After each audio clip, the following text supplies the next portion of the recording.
morning, Monday, everybody. How are you? I'm so excited to bring you inside our Florida Panther habitat here at Naples Zoo.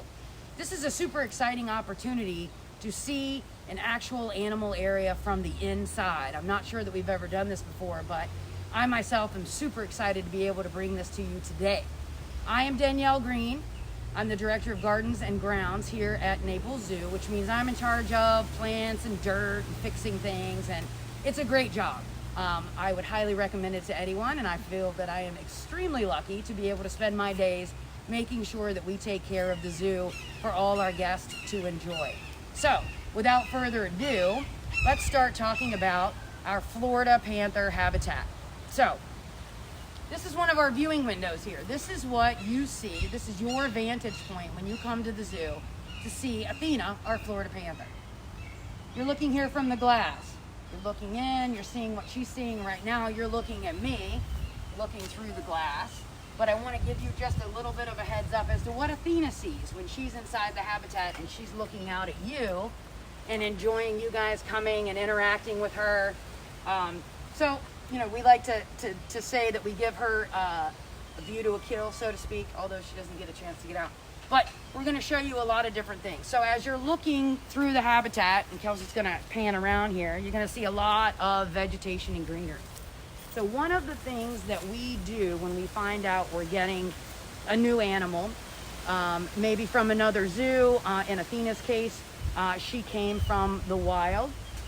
We start asking ourselves questions: what type of animal is it? What is that animal's natural behavior? If they are coming from another institution, what was their habitat like? Was it large? Was it small? Was there a pool? How many plants were in the exhibit? What sort of interaction did they have with the exhibit, climbing structures, et cetera, et cetera? So we're going to focus on Florida Panther habitat for right now. As you see, this is much like what you would see here in Southwest Florida, where our Florida Panther is native to. So we've got lots of kind of scrub plants, we've got ferns, we've got taller buttonwoods. I do want to point out real quickly, you'll notice these gouges and scrapes on our buttonwood here. That tells me that Athena is enjoying this. She's loving it to death, quite literally. So that's one of the things that we think about when we're planning a landscape for an exhibit.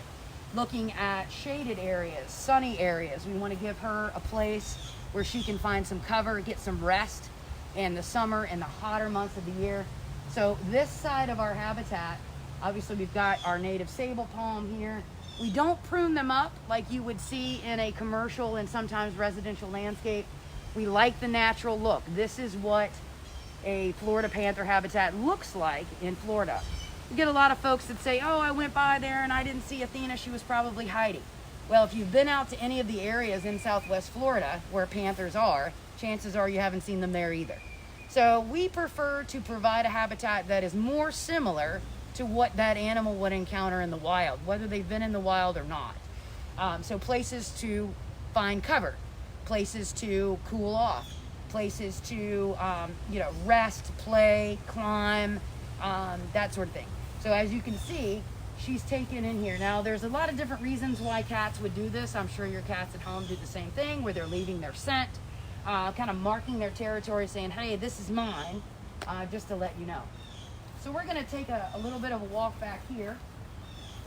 Most of the plants that we're using, I would call screen plants. They're evergreens, they're natives: Simpson stopper, cocoa plum, thatch palm. We've got southern live oak. A lot of these plants are to screen off a lot of our fencing. So within an AZA accredited institution, we follow guidelines for habitat size, fence structure, how much room they're required to have. There are a number of regulations that we follow to make sure that our animals are taken care of in the best way possible. So these screen plants are trying to hide a lot of that fencing you see in the back.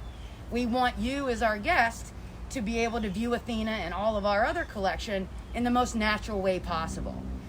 It's better for them. We enjoy taking care of plants and exhibits, although sometimes it's quite a challenge. Our cats seem to be the most loving on our habitat, as you've probably seen from our lion habitat. But that's all right. We're zoo horticulturists. That's what we do. And we love being able to provide a safe, happy, comfortable, and attractive habitat for our animals here, but of course for the guests to see as well.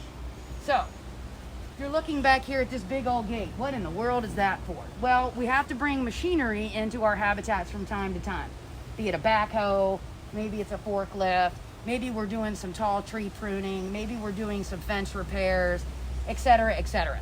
So we need to leave ourselves the opportunity to bring equipment into this area without having to go through the building. That can be very scary for Athena or any other animal in a holding facility. So we want to make sure that we lessen the stress to them as much as we possibly can. So we've got this big old gate. Not necessarily something we want our guests to have to look at, but we do need to maintain somewhat of a clear path, else every time we bring in a piece of equipment, we would have to run over the plants or move the plants or what have you. So a lot of this bigger, taller screening material is to try and lessen how much of that our guests are looking at.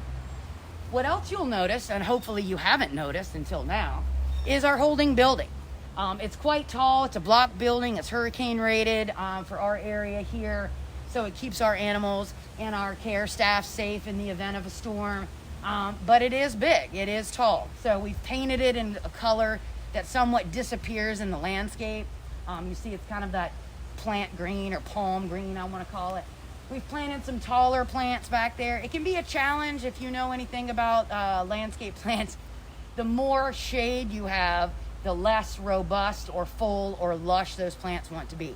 So it's always a balance between having too many plants in here that you can't see the animal or anything else for that matter, but having enough plants that you can see some things, you can obviously see the animal while they're in here, and it makes it easier on the animal care staff. They certainly appreciate not having to traipse through the tropical jungles of Southwest Florida to get to the habitat every day, that they're in here to service, clean, put out enrichment items, that sort of thing, for not only Athena, but all of our panthers, our animals here at the zoo. Thatch palm, one of my favorites, very common in areas where you would find Florida panther. Ordinarily, you would see this nice and full, but Athena has loved it to death. I'm going to show you another palm in a minute that she's loved to death. It's kind of a love-hate relationship. I love the fact that the plants are in here and it looks great, and she looks great interacting with them. But man, my babes, she's tough on my babes. But that's all right. We love it. That means she's enjoying it, and we're enjoying her enjoying it. You might see some piles of logs in a lot of areas, especially in cat exhibits. They can hide food in and amongst the logs. They can use them as scratchers. They can spray certain scents or perfumes. All of that is called enrichment. I think we probably did a little video about that once or twice, certainly some information on our website about that. But enrichment is very, very important to animals in captivity, making sure we foster that natural behavior of hunting and interacting with the elements that are within their habitat, finding food, foraging throughout the habitat, using the entire space rather than just being kind of confined to one area. So we're in one of her little designated pathways. When we first put an exhibit together, we really don't know how they're going to interact. So we allow them to make that determination. You can probably see a little bit of a trail here that's not uncommon, especially for cats to kind of develop their walking trail. They're securing the perimeter of their space, just like you would do if you walk around your yard when you get home from a long day's work, find it rather relaxing. She does the same thing. So we've allowed her to kind of take that route. You'll see some other little pathways that she's used, kind of using this little trail through the vegetation there. So we may have had a lot more plants planted in a particular area that was a lot more lush, and we allow the animal to just kind of decide where they want to go, and we'll either prune plants appropriately to kind of make way for that pathway, or in some cases they just tromp them down and they kind of make the decision, and only the tough survive. Like, if you're a plant in an animal exhibit, you are one of the toughest creatures alive. That is for sure. Always like to have a water element inside the exhibit. Panthers love water. For those of you that are following on Facebook and a number of different social media sites, you've probably seen Athena having a good time in this pond or this pool. It's obviously nice and cool. Panthers do love water. In the Fakahatchee Strand here in Southwest Florida, you'll see them frequently going through the canals and the freshwater areas on some of the camera traps that they have out there in those areas. So having water is a very essential element. Other cats like tigers, our tiger Echo here, he's been in the pool the last few days and it's super hot out here, and they want to cool off just like we do. We've lined it with some logs. Again, she enjoys interacting with those. This is a saw palmetto, common native plant here in Southwest Florida. Again, used to be big and robust. Sometimes the keepers will add some elements or some scents to kind of, encourage her to interact with these plants. So she's had a good time kind of leaning on it, playing on it. Yesterday she was kind of under here. The really cool thing about a plant like this and using a plant that mimics one that you'd find in their natural habitat, saw palmetto is called saw palmetto because of these barbs or these saws that you find right along the petiole or the stem of this saw palmetto. So as panthers will make their way through our natural areas, their fur can sometimes get caught up on these barbs, almost like a comb, maybe in an attempt to clean their fur a little bit, remove any sort of insects that might be on there. So from time to time when we're in here doing maintenance, I always look around in places like that to see if I can find evidence that she's interacted with those plants in some way. We're always looking for claw marks. I kind of get a little bit of smile on my face, even though we can't see it, whenever I see that, to know that we've created something that the animal is interacting with and is making their life better. Speaking of masks, I wanted to mention the reason we're wearing these is this is out of abundance of caution, just an extra measure to keep everyone safe here at the zoo. Animal care staff, maintenance staff, horticulture staff, all of our other essential staff that are working very hard to keep the zoo going, unfortunately, while we're going through this. And so we're just making sure that when we're in an animal area, we're working around others, always maintaining a 6-foot distance, that we want to just have an extra measure of care while wearing these masks. I will tell you, it's fun in today's heat, but we're making a go of it, and it's all good. You'll see what we have here. Yesterday was Easter, so we've got an Easter egg. Now, Easter eggs are not commonly found on oak trees, but you know what? These are strange times we're living in. It's okay. All right. So we've got a yellow Easter egg up here. Well, yesterday this was in the pool, and Athena was interacting with it. You can actually see some of her teeth marks there to show that she's really been investigating that thing and moving it around a lot. So again, one of those enrichment items. I want to point out what we've got here. This is like a toilet paper tube. Yep, the invaluable at this time toilet paper tube. Well, it's stuffed with food. And so the keepers and the animal care staff have hidden quite a few of these little treats all around the exhibit. And when they let her out here, she's going to be foraging around the exhibit trying to find those items. Someone mentioned one time or asked the question, what is Athena's favorite food? Athena's favorite food is food from the animal care staff themselves. So I also want to point out, looking from the outside. So we are so lucky that we live and work in this beautiful place called Naples. And in this garden, we have trees that are over 100 years old. So we're fortunate enough in the horticulture department to be able to take care of these. But part of that also means making sure that it's safe around our animal areas. So you'll notice the chain link fence perimeter. You'll notice the trees that are on the outside. So we do periodic inspections. During storm seasons, it's daily to weekly. This time of year, we're always looking, but we will do a concentrated inspection no less than once a week. What we're looking for is to make sure there's no hazardous limbs, anything that in a strong wind or a sudden storm that we can get in storm season that might fall into the habitat, that might damage the fence in any way. So we're always being very diligent to make sure that not only everything inside the habitat is safe for the animal care staff and the animals themselves, but also on the periphery, on the perimeter, making sure that everything is going to be safe and happy, and that, of course, that our plants are doing well. A couple other things I want to mention. How do we choose what plants, what type of plants, which plants are we going to use? So number one, depends on the animal. We would like to be able to mimic the habitat of every single animal that we have, but quite frankly, it's very difficult to grow the same plants that they might grow in Malaysia for our Malayan tiger, or Africa for our cheetah. So we use a lot of what we call mimics. They're plants that look like plants, growing in, say, parts of Southeast Asia or parts of Africa. But we're lucky in the Florida panther habitat that we can grow a lot of stuff very easily that's native here.